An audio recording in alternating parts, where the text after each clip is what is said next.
Iniciamos entonces con los procesos declarativos. Entonces, vamos a mirar esos procesos declarativos en esta sección primera.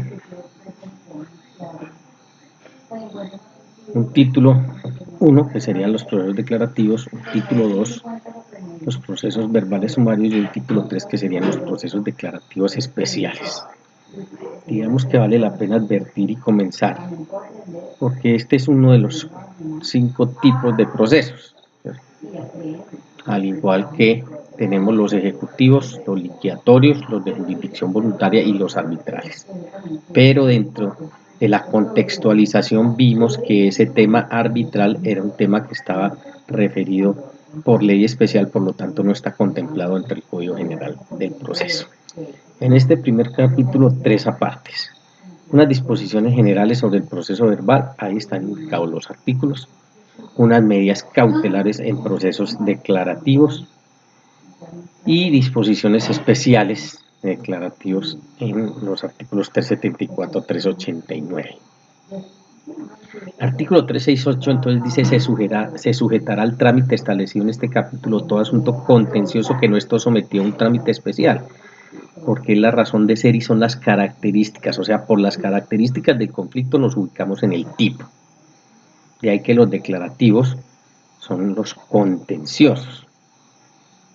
Este nombre, como lo pudimos ver allá en la contextualización, para mí es insuficiente, porque más técnico hubiese sido hablar de procesos cognitivos o de conocimiento y no declarativos, porque de conformidad a la pretensión pues nos quedamos cortos, puede ser declarativo, constitutivo o de condena.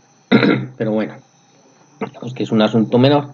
Nos vamos entonces a ubicar en ese artículo 368 que nos indica cuáles estarán sujetos a ese trámite. Sería los asuntos contenciosos de mayor y menor cuantía, porque los de mínima siendo contenciosos van por el verbal sumario. Entonces de una vez vamos precisando. Los que no versen sobre derechos patrimoniales, porque miren que el primer asunto está establecido por razón de la cuantía, pero también los que no versen sobre derechos patrimoniales se enmarcan dentro de estos declarativos siendo contenciosos. Y los que no son susceptibles de estimación pecuniaria, como podemos ver el proceso de filiación extramatrimonial, de desheredamiento o el de indignidad, en los cuales no se puede tasar, no se puede cuantificar, digamos, es cualitativamente, y eso se enmarcarían entonces también dentro de este proceso verbal. El procedimiento será el proceso verbal de mayor y menor cuantía.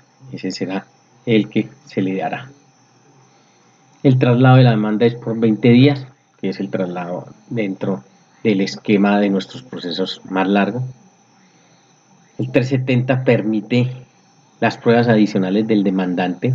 Cuando el demandado propone excepciones de mérito, se le corre traslado por 5 días y trámite del artículo 110, que es el que nos habla de los traslados. Ahí tenemos transcrito el traslado, el artículo 110.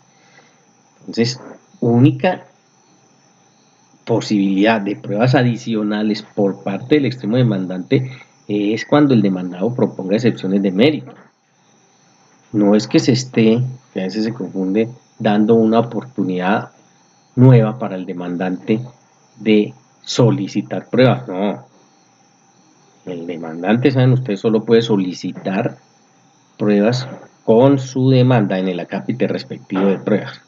Pero como aquí viene un ejercicio del derecho de la defensa y hay excepciones de mérito, entonces puede solicitar pruebas sobre esas excepciones de mérito y se le da este tratamiento procesal, que es traslado por 5 días y lo correspondiente a los traslados consagrado en el artículo 110, que es una forma de notificación. La demanda de reconvención, el 371, entonces la contempla. Dice: el demandado durante el traslado de la demanda, ya ven ustedes que es un mecanismo de defensa y solo podrá ser utilizado durante el traslado de la demanda, proponerse durante el traslado de la demanda cuando así lo permita la ley, porque hay para unos procesos que tiene restricción y no es de recibo, pero de manera general entonces en los verbales encontramos la reconvención. Si de formularse en proceso sepasado procedería a la acumulación, ¿cuáles son los requisitos para la acumulación? O sea, nos está hablando del checklist que hay que hacer para que proceda una demanda de reconvención, que haya lugar a una demanda de reconvención. ¿Esos requisitos cuáles son? Juez competente, que ese mismo juez sea competente, que las pretensiones puedan dirimirse por el mismo tipo de proceso, que no sean contrarias o incompatibles y que no esté sometido a un trámite especial. Todas las 4 son de consumo, todas las 4 deben darse. Entonces, por eso les digo unos requisitos que se constituyen en un checklist. Se puede reconvenir sin consideración a la cuantía y factor territorial. Entonces, basado solo en el ejercicio del derecho a la defensa.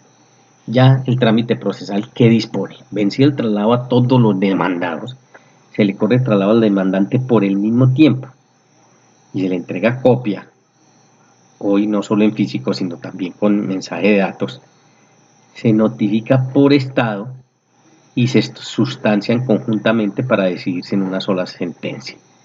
Entonces el rigor procesal se establece en una notificación por estado y estamos hablando de un auto admisorio de la demanda, de reconvención. Es el primero en esa actuación, pero por obvias razones la notificación no es personal sino por estado. ¿Qué sucede? Que como es un mecanismo de defensa, miren que el accionante pues ya está enterado de la actuación, por lo tanto no tiene ningún sentido y por eso se constituye en una excepción a que se notifique personalmente, será suficiente notificarlo por estado. Se respeta al mismo tiempo de traslado y las formalidades para las entregas de las copias tanto en físico como en mensajes de datos. Si el demandado propone excepciones previas, más reconvención, que lo puede hacer, se le corre traslado al demandante de las excepciones y vencido el término del traslado de la de reconvención. Y si el demandante también propone excepciones previas, se tramitan y se deciden conjuntamente. Entonces miren que el ejercicio de la defensa, si procede una demanda de reconvención, pues, ¿qué podría hacer el demandante para defenderse de esa demanda de reconvención? Puede proponer excepciones previas, puede proponer excepciones de fondo de mérito contra esa demanda de reconvención, puede, si es del caso, aunque no es común, pero podría allanarse alguno de los hechos, puede constituir todo su ejercicio de la defensa. Lo único que no puede hacer es proponer otra reconvención, no cabe reconvención de la reconvención.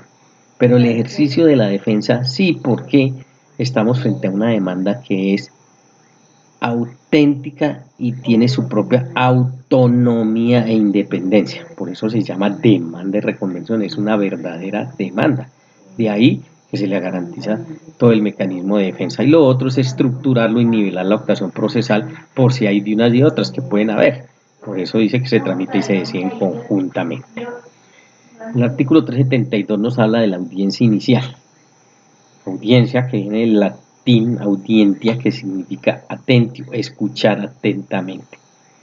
Entonces el juez convocará a las partes para que concurran personalmente a una audiencia y los previene las consecuencias por su inasistencia. Generalmente lo hacen en el respectivo auto que profiere esa invitación a esa primera audiencia. Les anuncia que en la audiencia se practicarán interrogatorios a las partes.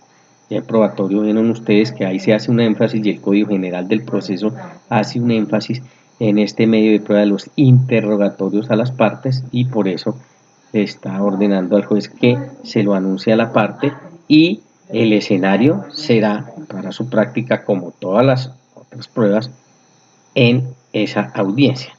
Desde que se solicitan en la etapa inicial del proceso, el juez allí mismo las decreta, las que haya lugar, todo el ejercicio probatorio que cumpla los requisitos intrínsecos y extrínsecos de la prueba, y si es así, entonces quedan decretadas para ser practicadas en la respectiva audiencia. Esta audiencia es de práctica de pruebas y por eso allí es el escenario procesal ideal para hacerlo. ¿Bajo qué reglas se mueve? Pues es la oportunidad. En el auto el juez señala fecha y hora para la respectiva audiencia. ¿Cuándo? Y hay que ver estos 5 derroteros porque en cualquiera de los 5 se puede dar. Una vez vencido el término del traslado de la demanda, una vez vencido el traslado del término del traslado de la de reconvención, si la hubo, una vez vencida la oportunidad del llamamiento en garantía, cuando así lo establece el juez y hay que llamar en garantía, una vez vencido el traslado de las excepciones de mérito, cuando el ejercicio solo de defensa se basa en este tipo de defensas, hay que esperar que se corra traslado al demandante de esas excepciones de mérito, y resueltas las excepciones previas que deban decidirte antes de la audiencia, realizada la notificación, citación o traslado que el juez ordena al resolver dichas excepciones. Va todo en pleno la aplicación de las excepciones previas, ¿no? Las excepciones previas se pueden resolver antes de la audiencia inicial, cuando el juez tiene los elementos probatorios para así hacerlo. De lo contrario, si requiere pruebas o hay que practicar pruebas sobre esas excepciones previas, pues en la etapa introductoria del proceso las decretará y se practicarán en la respectiva audiencia. El auto que señale se notificará por estado y no es susceptible de ningún recurso. Está convocando simplemente a la audiencia. En ese mismo auto el juez citará a las partes para que concurran personalmente a rendir interrogatorio, a la conciliación y los demás asuntos relacionados con la audiencia, que veremos que son los mismos parámetros que se utilizaban en el famoso artículo 101 del Código de Procedimiento Civil, que fue tan trajinado. Como intervenientes en esa audiencia deben asistir las partes y sus apoderados. Se realiza con quien asista. Miren que haya la parte o los terceros como tal no tienen la obligación de ir a la audiencia, pero sí les va a traer consecuencias procesales que van a interferir en la actuación procesal. Entonces asumirían esas consecuencias. Si la parte no va, sin perjuicio de las consecuencias probatorias por su inasistencia, porque ¿cuáles serían esas consecuencias probatorias? Pues que de alguna manera está renunciando a ejercer el derecho de defensa en torno a las pruebas que lleguen a la audiencia. Pero salvo eso, si la parte no va, se realizará con su apoderado, se adelanta la audiencia con su apoderado. Que hoy en el contexto del Código General del Proceso, el apoderado tiene facultad para confesar, conciliar, transigir, desistir y en general para disponer del derecho en litigio cuando la parte no va. Y en esto estamos hablando en cuanto a las partes, ¿cierto? Y los terceros. Acuérdese que hay una regla de procedimiento que el juez dice que debe asistir obligatoriamente so pena de nulidad. Y si es cuerpo colegiado, se podrá hacer por excepción con la mayoría que integren el respectivo cuerpo colegiado. Las consecuencias de la inasistencia. Entonces tenemos que verlo por sujetos procesales. Pues la inasistencia de las partes o de sus apoderados a esta audiencia, ese O es copulativo, ¿no? Porque si no lo podría asumir el apoderado. Entonces esa inasistencia por la parte en general, por hechos anteriores a la misma, solo podrán justificarse mediante prueba siquiera sumaria de una justa causa. Entonces nos ubicamos en el rango, en el campo de la prueba siquiera sumaria, aquella que aún no ha sido controvertida. Simplemente es por el tiempo, ¿cierto? Porque va a tenerse que someter a contradicción. Pero aquí se acepta que no esté todavía en ese estado, por lo tanto se llama sumaria, de justa causa. Entonces el juez valorará y verificará que efectivamente sea una justa causa. Por eso prosigue si el juez la acepta, de la parte y del apoderado, o solo de la parte, mediante auto y reculibre, y dentro de los 3 días siguientes vuelve y cita la audiencia. Este escenario de que si el juez lo acepta es porque tiene que constituirse en una verdadera justa causa, que eso es un tema en el cual en Colombia hemos fallado mucho. Por eso el tema de tener que posponer esas audiencias y que se acepta cualquier excusa, digamos que el sentir del legislador en el Código General del Proceso fue decirle al juez, bueno, usted evalúe efectivamente que eso sea una justa causa, y le ha dado todos los elementos y todos los instrumentos para que se lo haga. En ningún caso podrá haber otro aplazamiento, pues está constituido el régimen de inasistencia. Si es justificado, 10 días siguientes para citar a una nueva audiencia y por una sola vez. Esto de los 10 días siguientes y vuelve y cita también es muy relativo, porque en los juzgados o en los tribunales superiores de distrito judicial, en estos entornos donde son distritos muy congestionados, esto de los 10 días se puede constituir en muchos más, porque tendrá que ser contra la agenda del juez. Uno podría leer rajatabla de manera literal y decir, listo, bueno, escuche, se justificó que no pudo ir la apoderada de la parte o los dos, y a los 10 días nos vemos en la cita, en la nueva cita que es en la nueva audiencia. No, generalmente son mucho más, porque ya les digo, el juez, dependiendo de su agenda, pues tiene que citar con base en ella. A veces ustedes encontrarán la sorpresa que hasta de 6 meses, 8 meses, en fin. Y si es a posteriori, tiene 3 días por fuerza mayor o caso fortuito y efectos exonerar de las consecuencias procesales probatorias y pecuniarias a que haya lugar. Previene al excusado de la realización del interrogatorio en la próxima audiencia, que sería la instrucción y juzgamiento. Fíjense que aquí estamos hablando del contexto de la audiencia inicial.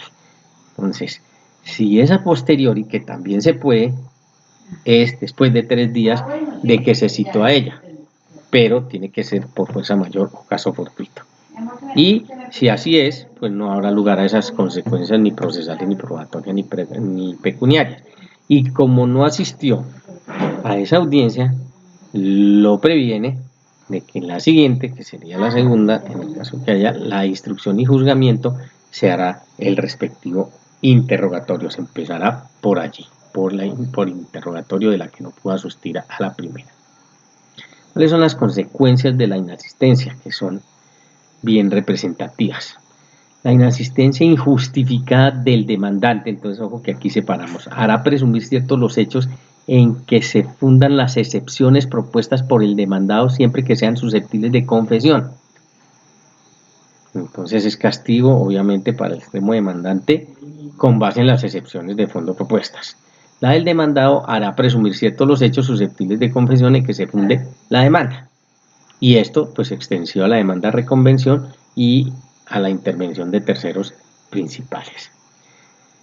Si nadie va, y nos estamos refiriendo a las partes, y las partes en un todo, ¿no? Porque las que están representadas, pues, tiene que ser la parte y el representado. Entonces, si nadie va ni justifica un auto que declara terminado el proceso, y esto es nuevo en el contexto del Código General del Proceso, miren que sería una forma excepcional o extraordinaria de terminar el proceso por una inasistencia de las partes no justificada.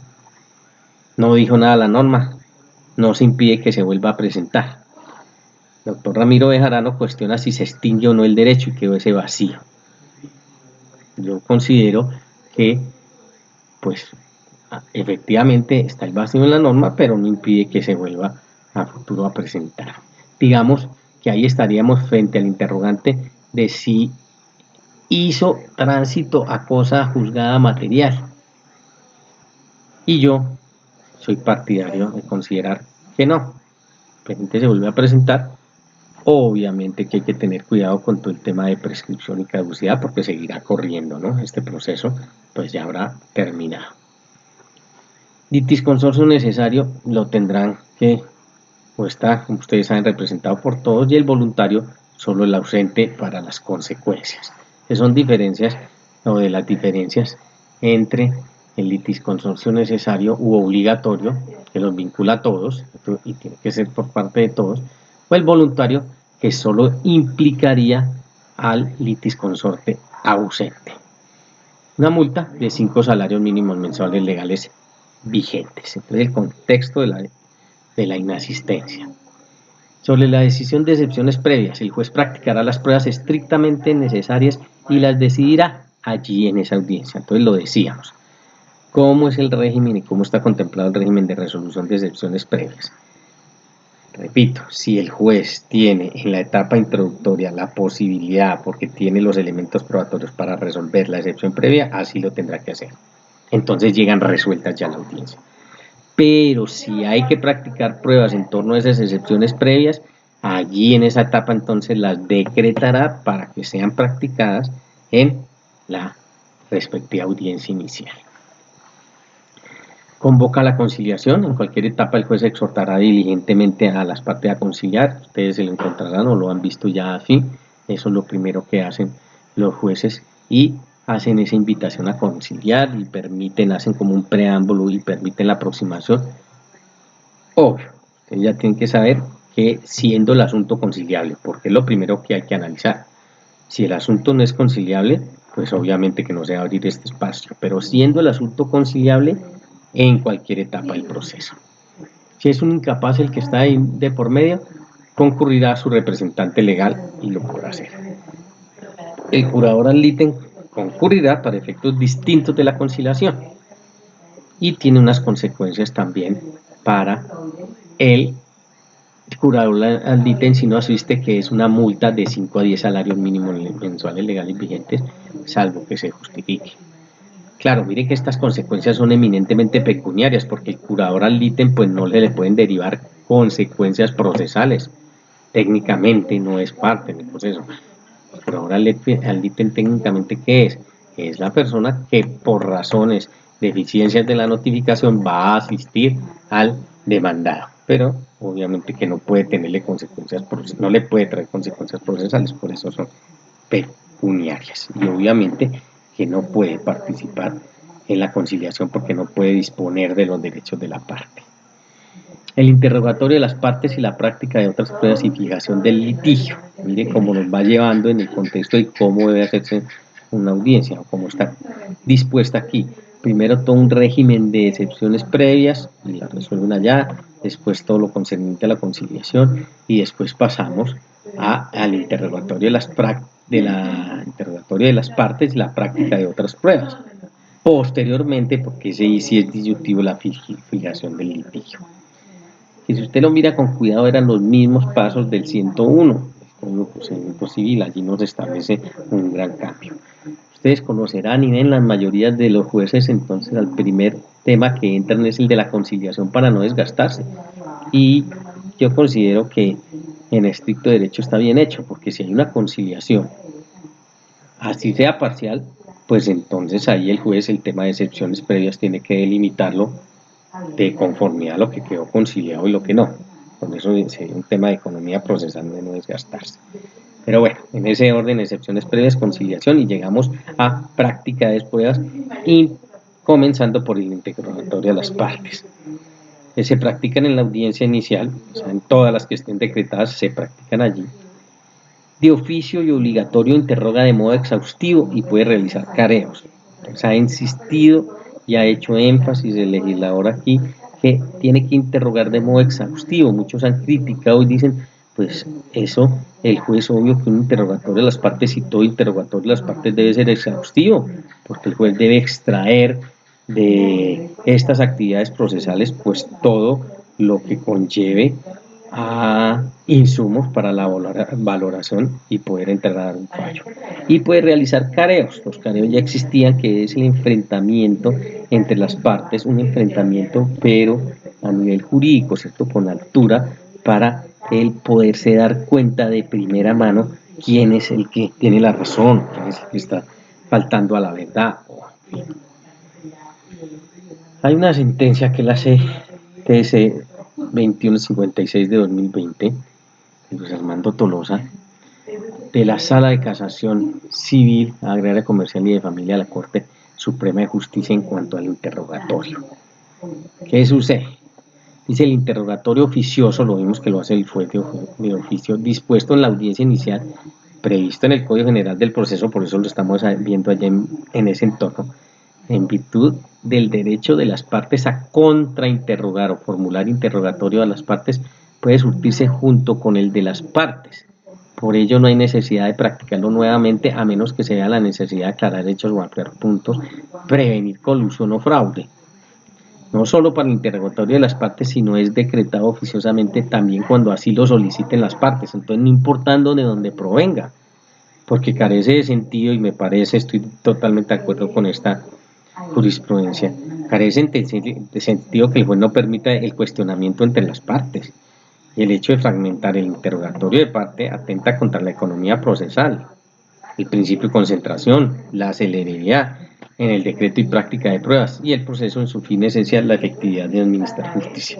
Es aprovechar el escenario, me parece que está muy bien orientada esta jurisprudencia en ese sentido de decir que el juez aprovechará el escenario para contrainterrogar, importando de dónde provenga, y de permitir o promover los careos porque le va a ser útil, lo repito, para su etapa de valoración.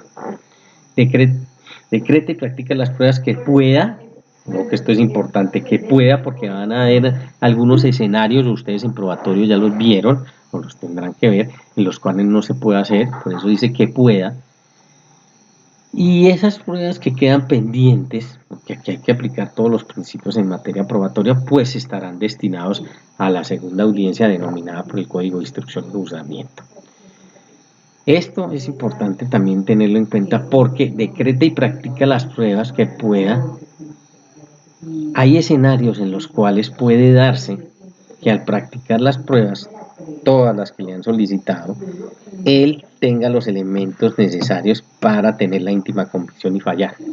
Y el proceso está destinado, como lo estamos viendo el verbal, en dos audiencias, una audiencia inicial y otra audiencia de instrucción y juzgamiento. Eso no implica que si el juez en la primera audiencia tiene los elementos para llegar a sentencia, tenga que obligatoriamente concitar a una segunda audiencia, porque es que el código dice que el proceso verbal se moverá o se manejará en el esquema de dos audiencias. No, perfectamente el juez podría en esa audiencia inicial dictar su sentencia. Vean que no es, como todas las reglas de procedimiento, no es a rajatabla que hay que concitar a la otra. Entonces, las que pueda, y seguiremos adelante. Fija el litigio precisando los hechos en los que estén de acuerdo los demostrados y los que quieran o requieran de ser probados. Fijar el litigio es establecer, bueno, con qué nos vamos a quedar de lo contencioso.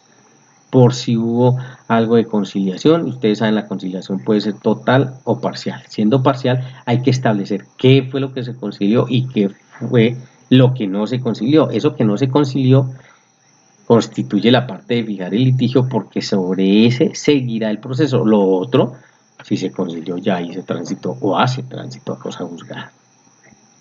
El control de legalidad para asegurar la sentencia de fondo y sanar los vicios verificará la integración del litisconsorcio necesario si es que se le ha pasado y llega hasta allí, no es común tampoco. Control de legalidad que ahora también todos los jueces tienen como herramienta hacerlo a medida que vayan avanzando a través de las audiencias. Me parece absolutamente acertado también porque teniendo a los sujetos presentes en estos ámbitos de oralidad, pues hay lealtad procesal, hay buena fe y por lo tanto en los escenarios allí es donde tendrá que aparecer para corregir esos vicios, sanear esos vicios y hacer ese respectivo control para que no vaya a aparecer en una etapa subsiguiente y la persona se pueda valer de eso o la parte. La sentencia, si no requiere de pruebas, de practicar pruebas, pues corre traslado para alegatos hasta por 20 minutos o por más de alguna de las partes si se lo solicita, ¿no? Teniendo en cuenta el principio de bilateralidad de la audiencia por auto que es irrecurrible. Entonces, primer escenario, si no requiere practicar pruebas. Alegatos de conclusión hasta por 20 minutos y la regla dice que se puede por más si el juez así bien lo estima, pero siempre tendrá que tener en cuenta que cuando le corra traslado a la contraparte, si ella también necesita de un tiempo extra, pues también se lo concederá, que en eso consiste el principio de bilateralidad, ¿no? Por auto, irrecurrible. En cuanto al decreto de pruebas, pues todos los de medios de prueba, la decreta artículo 168, ¿no? Que es todo el esquema. Aquí imprimen todo lo que tiene que ver de probatorio. El rechazo de plano, en cuanto que el juez rechazará mediante providencia motivada, o sea, autointerlocutorio, las pruebas ilícitas, las notoriamente impertinentes, inconducentes y manifiestamente superfluas o inútiles. ¿A qué se está refiriendo aquí? A los requisitos extrínsecos e intrínsecos de la prueba. El hecho de solicitar una prueba no implica que el juez la tenga que decretar. El juez, solicitada la prueba, tendrá que mirar todo el conjunto de los requisitos Y si pasa el test de todos los requisitos, no puede faltar ninguno, tanto extrínsecos como intrínsecos, pues la decretará. Por eso el momento procesal se llama de admisión o inadmisión de la prueba, porque no lo obliga el juez. Pero si la admite, pues la decreta. ¿Para qué? Para ser practicada, porque apenas ha evolucionado por los dos momentos de la prueba, que son la solicitud y el decreto. Iremos al tercero, al de la práctica, que ya saben ustedes, se hace en el contexto de la audiencia. Sobre el dictamen pericial, debe aportarse mínimo con 10 días de antelación a esa audiencia de instrucción y juzgamiento. ¿Con qué fin? Con el fin de que las partes puedan ir preparadas en torno al dictamen pericial. Todo esto redunda en una mejor administración de justicia, porque vea que de no ser así, pues sorprendería en la audiencia y tendría derecho la parte que no lo aportó a decir, bueno, necesito analizarlo, necesito verlo. No, lo coloca de presente porque lo presenta 10 días antes de esa audiencia de instrucción y juzgamiento, y entonces las partes van a tener oportunidad de conocerlo, entonces llegar preparados a la audiencia. Y como es en el ámbito del dictamen pericial, con ponencia del doctor Luis Ernesto Vargas en el 2011, la sentencia que cito, la C-124, declaró exequible la prohibición de objetar el dictamen pericial, que es uno de los cambios grandes, ¿no? Porque estando el perito presente en la audiencia no hay lugar a objetar por error grave el dictamen pericial. Toda vez que el perito, estando de cuerpo presente, pues es el experto en el arte, en la materia o en el asunto, en la profesión, y él tiene la experticia, claro, el conocimiento para absorber todas las dudas que se presenten, y hay que hacerlo. Claro, lo primero que hay que evaluar y lo primero que hay que tener en cuenta aquí es que ese dictamen pericial o el perito debe ser idóneo. Por lo tanto, lo primero que vamos a indagar es sobre la idoneidad de ese perito, pero superada el ejercicio de la idoneidad, no cabe la prohibición de objetar por error grave el dictamen pericial, por la razón que les estoy dando. Y eso había sido atacado vía constitucional, diciendo que había una violación al ejercicio del derecho a la defensa, pero me parece totalmente acertada también, en el sentido que se declaró su exequibilidad. Sobre la inspección judicial, pues debe fijar fecha y hora para realizarla antes de la audiencia, cuando así haya lugar. Lo que se pretende y lo que se quiere con esto es que llegando a la audiencia pueda entonces llegar a su tema de fallo. Fijación de la audiencia de instrucción y juzgamiento cuando sea necesaria. Entonces el juez, antes de finalizar la audiencia inicial, ahí presentes todos los sujetos, fijará fecha y hora.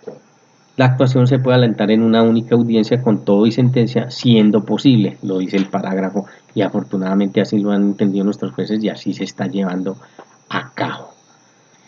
El 373 pues abre todo el contexto de la audiencia, instrucción y juzgamiento. Repetimos, cuando sea estrictamente necesaria llegar a ella. Entonces, sobre el 373, ¿qué tenemos? El juez debe disponer del tiempo necesario para practicar pruebas, alegatos y sentencia. Entonces, mire que está diciendo aquí que ya hemos barrido una primera etapa procesal, que es la introductoria, y vamos a evacuar las otras tres: la probatoria, la discusoria, que es también llamada la de alegatos, y la decisoria, que es donde vamos a obtener sentencia. Aceptada la justificación, se realiza el interrogatorio. Esto lo traemos del anterior. Acuérdense que si no se pudo practicar en ese inicial interrogatorio, pues aquí aparece el escenario que, justificado, pues se realiza y se empieza con ese interrogatorio. Fija obviamente nuevamente el litigio, precisando los hechos. El periodo probatorio, pues al perito, interrogatorio correspondiente, declaración de los testigos, prescinde de los demás si no van, exhibición de documentos y las demás medios de prueba que haya lugar. Importante en la declaración de los testigos, porque también hay un cambio que en materia probatoria lo tuvieron que haber visto, y es que es carga de la parte el llevar el testigo. Si él solicitó la prueba y fue decretada la prueba, es carga para él llevar el testigo. y si no cumple con la carga, prescinde el juez de ese testimonio. Ya en el tema práctico, mire que esto ya tuvo todo un ejercicio solicitud y decreto, pero claro, si usted lo lleva es porque lo que va a deponer ese testigo le va a servir para la defensa de los intereses por los cuales usted fue contratado. Entonces se constituyen una carga para usted.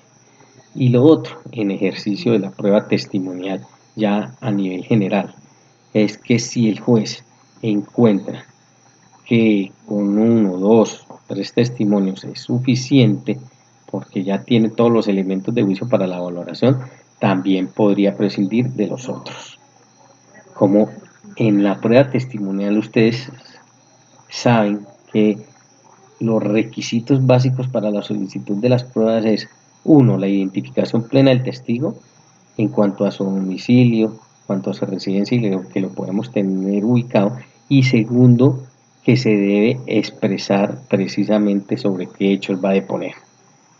Entonces allí el Código General del Proceso también acierta en el sentido de decir, si depuso sobre unos hechos y ya son suficientes para ese juez, pues si hay otro testigo que va a también a deponer sobre esos hechos, no hay necesidad de escucharlo, porque ya él tendría los elementos para la valoración. La etapa de alegatos de conclusión corre traslado hasta por 20 minutos con la misma condición, o por más, si alguna de las partes así se lo solicita y se justifica, ya saben que es guardando estricto sentido con el principio de la bilateralidad de la audiencia, igualdad de oportunidades, y por auto que es irrecurrible. En cuanto a la sentencia, en forma oral, considera, y hay una regla, que se hará un receso hasta por 2 horas.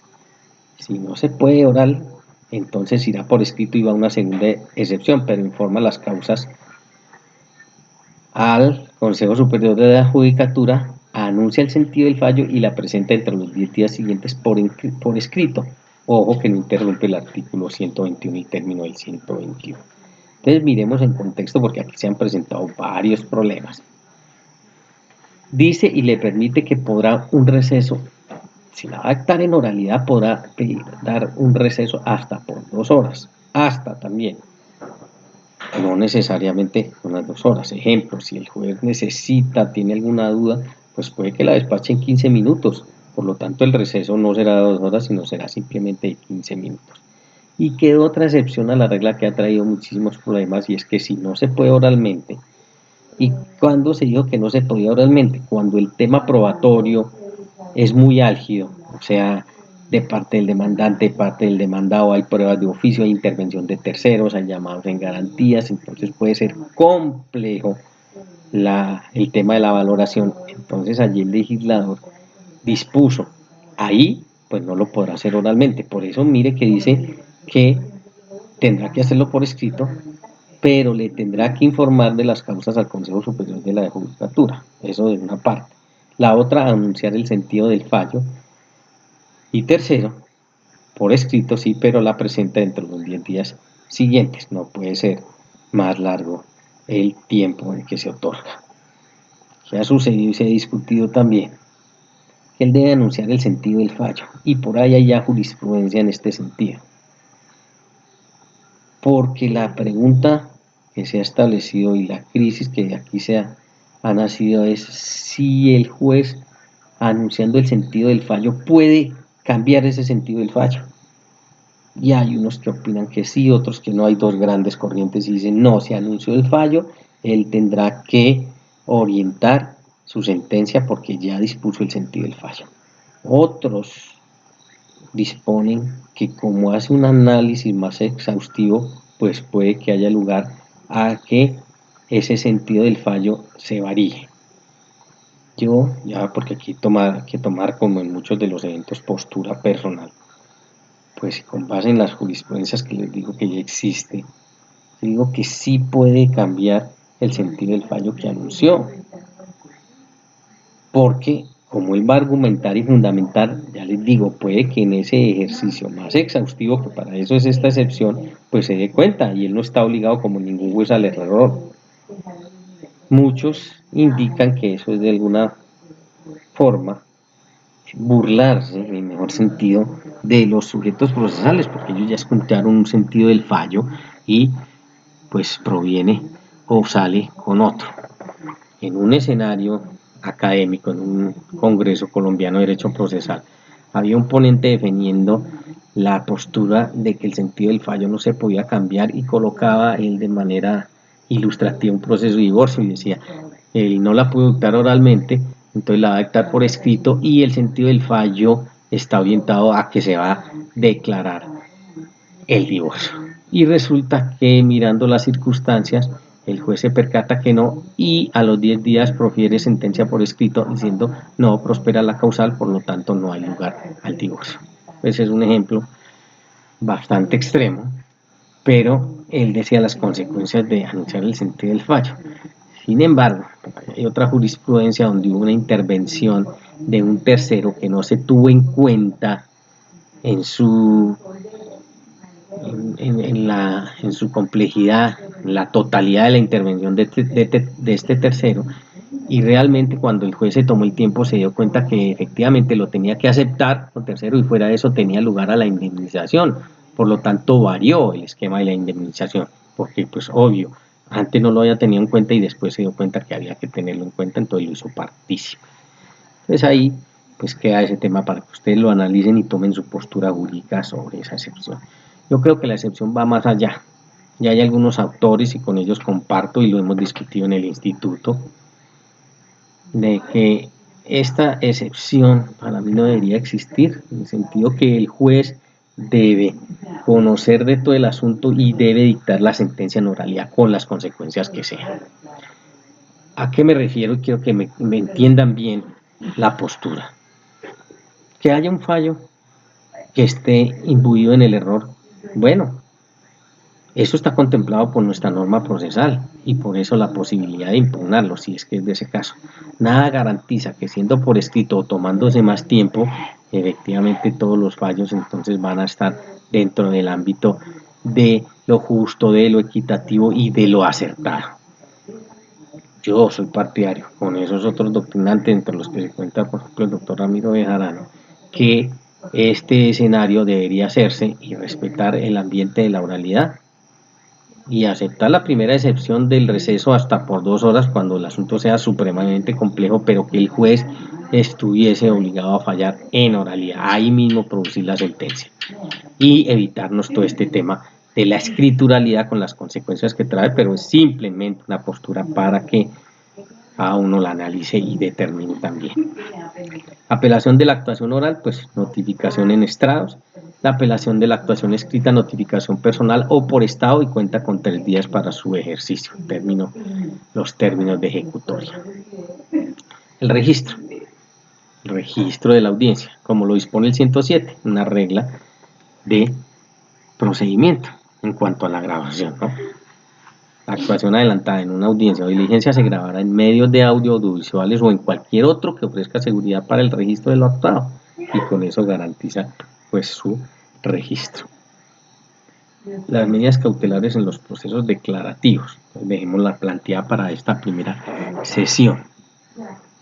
Reglas para la solicitud, decreto, práctica, modificación, sustitución o revocatoria de las medidas cautelares. Entonces vamos al libro cuarto que nos habla del contexto de todas las medidas cautelares, pero nos ubicamos en el 590, que es el que nos interesa por ahora en los procesos declarativos. Y entonces maneja los mismos momentos de las pruebas más unos o más otros determinados ahí. Solicitud, decreto y práctica, ¿cierto? Los mismos que del tema de prueba, pero aquí puede también modificarla, sustituirla o revocarla, cosa que no pasa en materia de pruebas. Y otra que no se da aquí en torno a medidas cautelares es la valoración. Entonces, en ese contexto, todos esos verbos caben, ¿no? Solicitarla, decretarla, practicarla, modificarla, sustituirla o revocarla. Entonces, desde la presentación de la demanda a instancia del demandante se podrá solicitar. Entonces, miremos cuáles. Inscripción de la demanda sobre bienes sujetos a registro y el secuestro de los demás. Entonces, cuando la demanda verse sobre el dominio u otro derecho real principal, directamente o como consecuencia de una pretensión distinta o en subsidio de otra, porque aquí caben subsidiariamente también, o cuando verse sobre una universalidad de bienes. Entonces, ya saben, se podrá entonces pedir la inscripción de la demanda sobre bienes sujetos a registro. Entonces nos tenemos que retrotraer a esa medida cautelar, que es un anuncio. La inscripción de la demanda es un anuncio que se hace en un efecto publicitario, de tal manera que las personas que tengan que ver con ese bien se van a poder enterar de que allí hay un litigio en torno a esos bienes, porque hay una inscripción de la demanda. Y el secuestro de los demás, o sea, el secuestro de los demás, ¿cuáles? Los que no estén sometidos a registro. O sea, sobre los que estén sometidos a registro cabe la inscripción de la demanda. Y sobre los otros, el secuestro. Entonces, si la sentencia de primera instancia es favorable al demandante, a petición de este demandante, el juez ordenará el secuestro de los bienes objeto del proceso, siempre que se sobrepase este primer escenario, que es un requisito: sentencia favorable al demandante, o sea, sentencia estimatoria de las pretensiones. Otra, inscripción de la demanda sobre bienes sujetos a registro que sean de propiedad del demandado. Entonces, ¿qué tenemos? Cuando en el proceso se persiga el pago de perjuicios provenientes de responsabilidad civil contractual o extracontractual. El doctor Jorge Forero tiene una postura en cuanto a eso que yo comparto, y que dice que el alcance debe ser a cualquier bien del demandado, no solo a los que son objeto de la litis, porque se trata de una garantía. Pero sobre esto hay discusión y vemos posturas distintas incluso entre los mismos jueces, cuerpos colegiados, pero estoy totalmente de acuerdo con el doctor Jorge Forero que debería ser sobre cualquier bien del demandado, porque vamos es por la garantía. Entonces, si en la sentencia de primera instancia le es favorable al demandante, entonces a petición de este, ¿qué? El juez ordenará el embargo y secuestro de los bienes afectados con la inscripción de la demanda. Hasta ahora estaban con la inscripción de la demanda. Ordenará lo que prosigue, embargo y secuestro. Y de los que se denuncien como de propiedad del demandado en cantidad suficiente para el cumplimiento de aquella. Claro que es lo que se constituye verdaderamente como una garantía. El demandado, ¿qué puede hacer? Uno, impedir su práctica, solicitar que se levanten o solicitar que se sustituyan por otras cautelas. Esto es un escenario destinado para el demandado. Pero miren y no se deben confundir que lo que solicita es el demandado cambiar o estructurar la medida cautelar, no que simplemente se levante. Si se constituye porque tiene que cumplirse con una garantía, pues lo que puede hacer es cambiarla. Para cualquiera de estos eventos, de impedir la práctica de la medida cautelar, solicitar que se levante esa medida cautelar o solicitar que se sustituyan por otras medidas cautelares, debe prestar caución por el valor de las pretensiones. ¿Para qué? Para garantizar el cumplimiento de la eventual sentencia favorable al demandante o la indemnización de los perjuicios a que hubiera lugar por la imposibilidad de cumplirla. Entonces miren que en el fondo, y este libro cuarto lo hace sabiamente, le dice: señor juez, usted estructure la caución, porque con base en la caución usted va a garantizar el cumplimiento de esa sentencia que usted profiera. Mire que no le importa tanto con qué bien o con qué bienes, no, eso es totalmente secundario. Por eso le da la oportunidad a los jueces que a través de actos procesales de ordenación, instrucción o impulso determine, y entonces podría perfectamente caucionar el demandado y, ejemplo, solicitar el levantamiento. Es muy común, ¿no?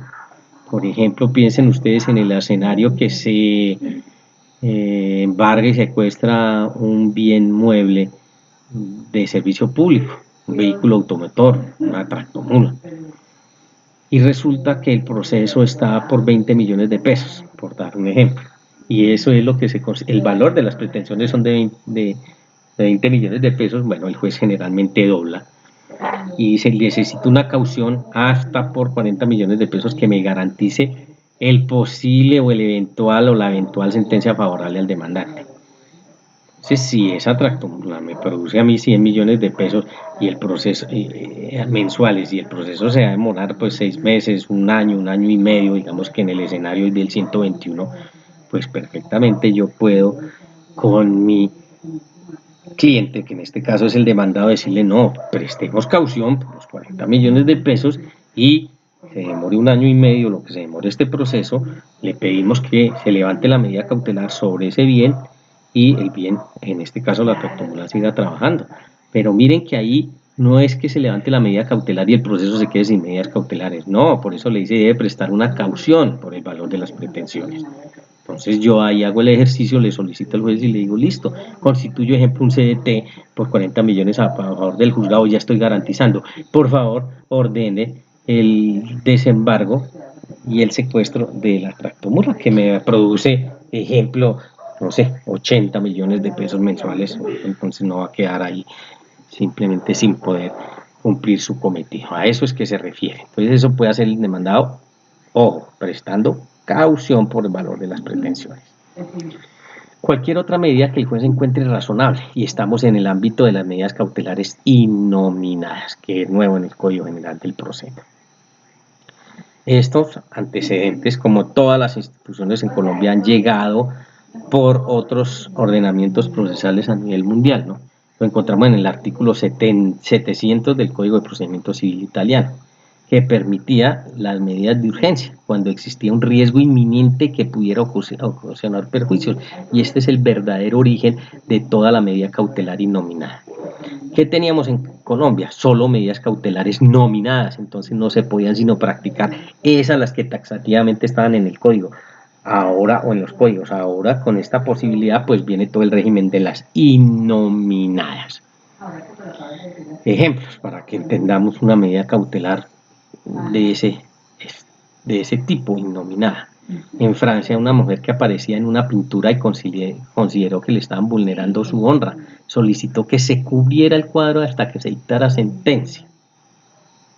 Miren que allí el juez, esa medida cautelar no es nominada, esa medida cautelar es totalmente innominada y solo sirvió y se utilizó para ese escenario, y el juez encontró acertado que efectivamente por estar en vilo de la solución con sentencia solicitó que se cubriera el cuadro, que se tapara el cuadro para que no fuera a vulnerar la honra de esa persona. La Corte Constitucional, que se ha pronunciado varias veces en este tema, tiene la C039 de 2004 y hay otras. Dice, para accidentes de tránsito existía una medida que consistía en el embargo y secuestro del vehículo con el que se produjo el accidente. Esto era antes, y así se determinaba. Accidente de tránsito, embargo y secuestro del vehículo que produjo ese accidente. Posteriormente, por una ley especial, se dijo que operaba después de sentencia de primera instancia y que estuviera en firme. La Corte Constitucional, de manera acertada también para mí en esto, dijo o manifestó que cabría un reproche de inconstitucionalidad porque el derecho quedaría expósito mientras se resolvía el asunto, claro, por el paso del tiempo. Y me parece que está apropiada porque está indicando que ahí podríamos estar, ¿cierto?, frente a un lucro cesante, un daño emergente, mientras el asunto se resuelve. ¿Qué se necesita entonces para dictar una medida cautelar innominada? Uno, la apariencia de buen derecho. Proyección de cómo será la sentencia se requiere de la imaginación jurídica del juez. Entonces el juez es el que puede medir eso y por eso le dice apariencia de buen derecho, de que conduce en derecho, no está conllevando a ningún prejuzgamiento ni nada que se le parezca, sino una proyección que pues obviamente requiere de esa imaginación jurídica. Y efectivamente un daño inminente e irreparable, esquema de casi todos los ordenamientos procesales. Esas dos premisas las adoptó el Código General del Proceso e introdujo una nueva porque va más allá.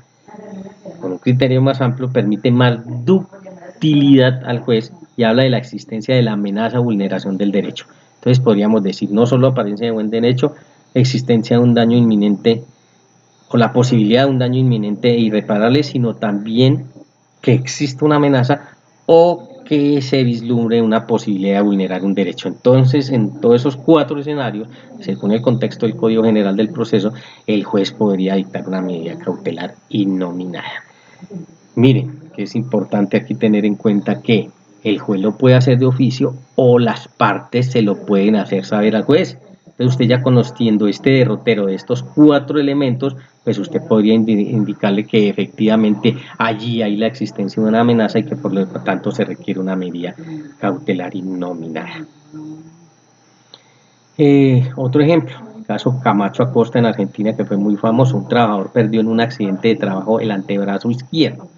Solicitó una prótesis como medida cautelar, aportando un dictamen pericial de un psicólogo mediante el cual se probó que si no se procedía a la colocación de esta prótesis, cuando se dictara sentencia, ya el organismo no la aceptaría. Cuando se dicte, ya para qué. Entonces esta es un ejemplo muy diciente también, más que inclusive del caso que pasó en Francia, porque dicen, miren, que efectivamente si nos esperamos a que en el contexto de los procesos declarativos se pueda materializar una medida cautelar después de que haya sentencia en primera instancia y que sea favorable al demandante, pues miren todo el tiempo que puede haber pasado y mucho peor en un país como Colombia.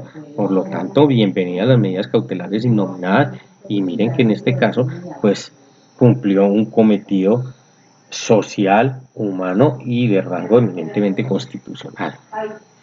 ¿Qué eventos contempla nuestro Código General del Proceso? Para proteger el derecho objeto del litigio, para impedir la infracción de ese derecho, para evitar las consecuencias derivadas de esa infracción, para prevenir daños a futuro, para hacer cesar los daños que se hubieran causado o para asegurar la efectividad de la pretensión. Todo este panorama es muy amplio, ¿no?